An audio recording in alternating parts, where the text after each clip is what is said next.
Hey everybody, I'm Andy. I'm a son, a dad, a husband, and the governor of the Commonwealth of Kentucky, and I'm running for re-election. Hi, I'm Daniel Cameron. I'm the Republican nominee for governor of the Commonwealth of Kentucky. Well, when I think of Daviess County, I think of the barbecue capital of the world. I think of bluegrass.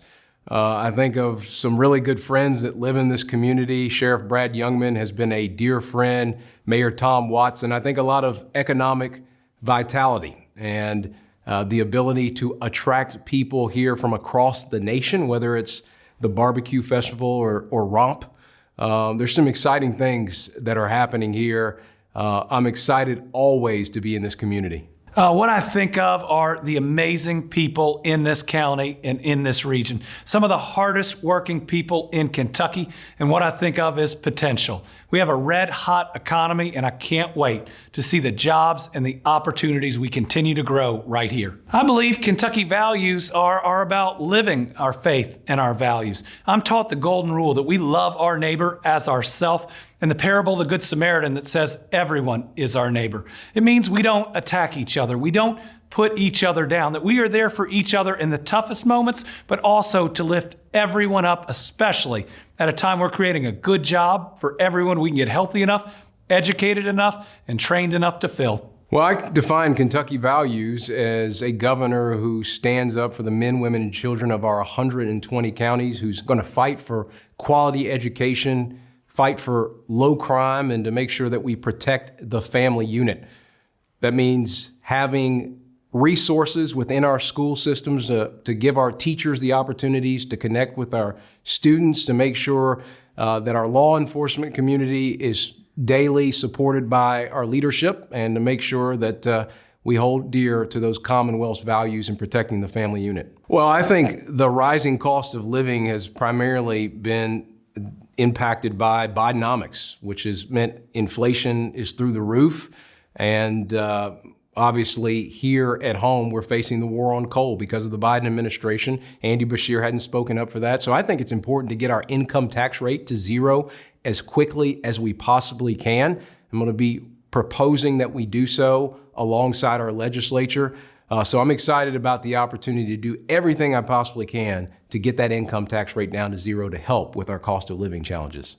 Inflation is real and it's tough on our families. Thankfully, it's going to be temporary. What we have to do is continue to create great jobs with high wages.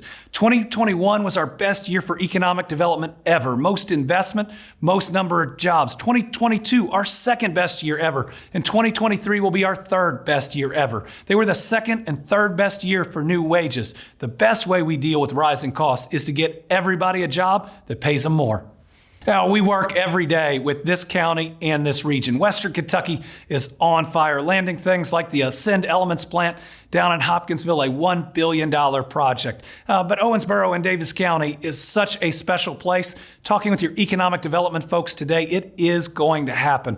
A lot of different prospects that are out there and a lot of really good sites. One of the ways is investing in those sites. Today, we brought $212,000 to bring a really good site that is shovel-ready up to build-ready. And just about every time we make one of these announcements, the employer follows. Well, I think it's important to have a governor that's paying attention to Western Kentucky. And it's one of the reasons that I made Robbie Mills my running mate for lieutenant governor. He's from Henderson, not too terribly far from here. We're going to focus on Western Kentucky, making sure that you all know that you have leadership in Frankfort, in the governor and lieutenant governor's office, that are going to be fighting for you to bring economic opportunities here because you deserve it. Well, I'm going to continue to do the work that I've done as Attorney General. I brought in nearly $900 million into the state to fight the opioid epidemic. I'm also going to continue the work of demanding that the Biden administration secure the southern border, also make sure that we label the Jalisco and Sinaloa cartels foreign terrorist organizations, and that we label fentanyl a weapon of mass destruction. Again, this is about fighting for our citizens. I'm going to do everything I can as the next governor to protect our citizens, our families, and our children from the opioid epidemic. The opioid epidemic is the challenge of our lifetime. When I was Attorney General, I sued more opioid companies than every other Attorney General in the country. But the way we beat this epidemic isn't about trying to blame each other or make it partisan. Listen, it's not a Democrat or a Republican that's caused this. It's the opioid companies and it's the drug dealers that are out there. Number one, we got to continue to invest in law enforcement. That's why I provided the largest raise of my lifetime to the Kentucky State Police to make sure that we had law enforcement out there. They've already seized enough fentanyl along with our National Guard. It would have killed 28 million people. The second is I've been the governor that has sent our National Guard to the border. Under both presidents, I've served under because border security is national security. But the third way is treatment and recovery. Since I've become governor, 50% increase in treatment beds, and because of all that together, we were one of only 8 states in the country last year that saw a significant decrease in overdose deaths. Thank you to everybody working in all those areas. In Kentucky, we have one of the most draconian restrictive laws in the country. And what it means is victims of rape and incest as young as 9 years old have no options, and that is wrong. A rape victim always should have more rights than her rapist. I believe in exceptions for rape and incest. Daniel Cameron doesn't. Listen, this is wrong, and we ought to tell a victim that they have options, that they should not have to carry their rapist baby. Well, look, I think we have to establish a culture of life here in the Commonwealth, and I'm going to do everything I can to establish that culture of life. And if our legislature, for some reason, needed to revisit this subject, and if they had to add additional exceptions as the next governor of Kentucky, I'd certainly listen to our legislature and work alongside them to maintain a culture of life. And that is inconsistent with what we've seen from Andy Beshear, who in many ways has been indifferent to the culture of life here in Kentucky. Well, I think we need to expand opportunities and choices relates to our kids. But in addition to that, I want to make our public education system the best it possibly can be. That's why I've offered the Cameron Catch-Up Plan. This is about giving our teachers the resources that they need. My wife is a teacher. My sister-in-law is a teacher. My mother retired as a public educator. So this is about making sure they have the resources they need and making sure that we catch our kids up on disastrous policies from Andy Beshear that shut our schools down for nearly 2 years.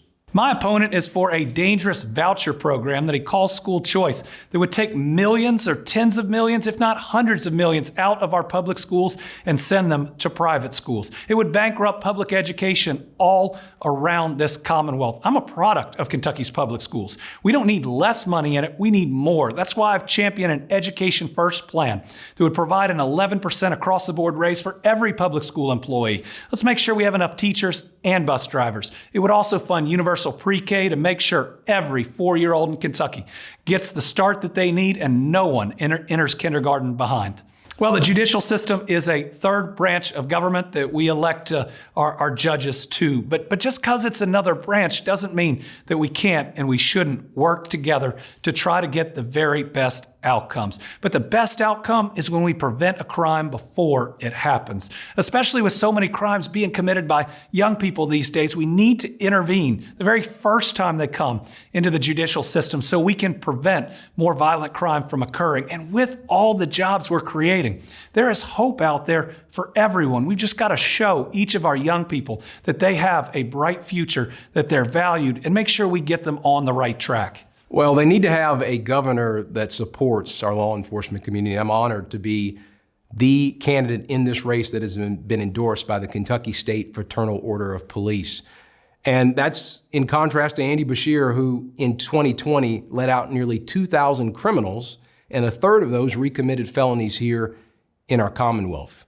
And so our law enforcement community will know that they have leadership that supports them not only in word, but also in action. That'll be me, and that'll be our Lieutenant Governor, Robbie Mills. Well, our juvenile justice system has had a failure of leadership from Andy Beshear and his representatives in that department. And so we need to clean house.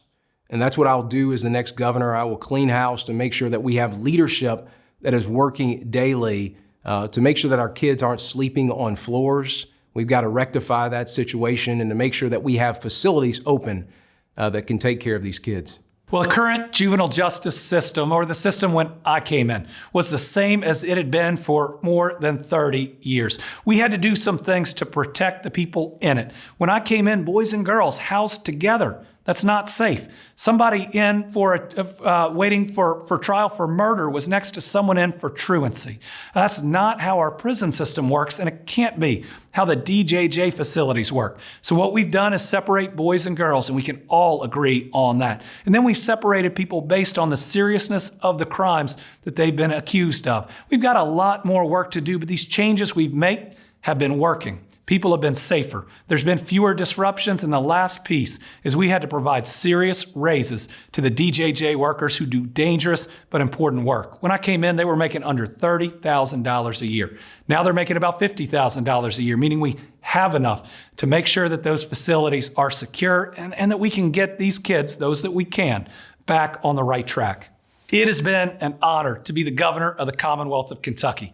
We've been through so many difficulties, from a pandemic to tornadoes to floods, but we are on a win streak now, the likes of which our Commonwealth has never seen. Number 2 in per capita economic development in the country. Number 3 in the creation of rural jobs. We're expanding access to health care all over this state, and we are working every day to make you safer. You've seen me. You know me. You know I care about each and every Kentucky family. Let's continue to do this over the next 4 years. Let's lift everybody up and create that better Kentucky. I appreciate you all giving me an opportunity to chat today. It would be an honor to have your vote on November 7th. This race is about future generations. It's about our kids and our grandkids. It's about making sure that we maintain and preserve ideals that have propelled this nation forward since its very inception. Those ideals being faith, family, and community. I hope you'll join us in this movement so that we have for our posterity good quality schools, low crime rates, and that we protect the family unit, because again, this is about future generations. I'm offering a positive idea and agenda for our future. I hope you'll join me, Daniel Cameron, and Robbie Mills on November 7th. Let's vote for change, and let's vote for common sense values that reflect our Commonwealth. God bless you, and God bless Kentucky.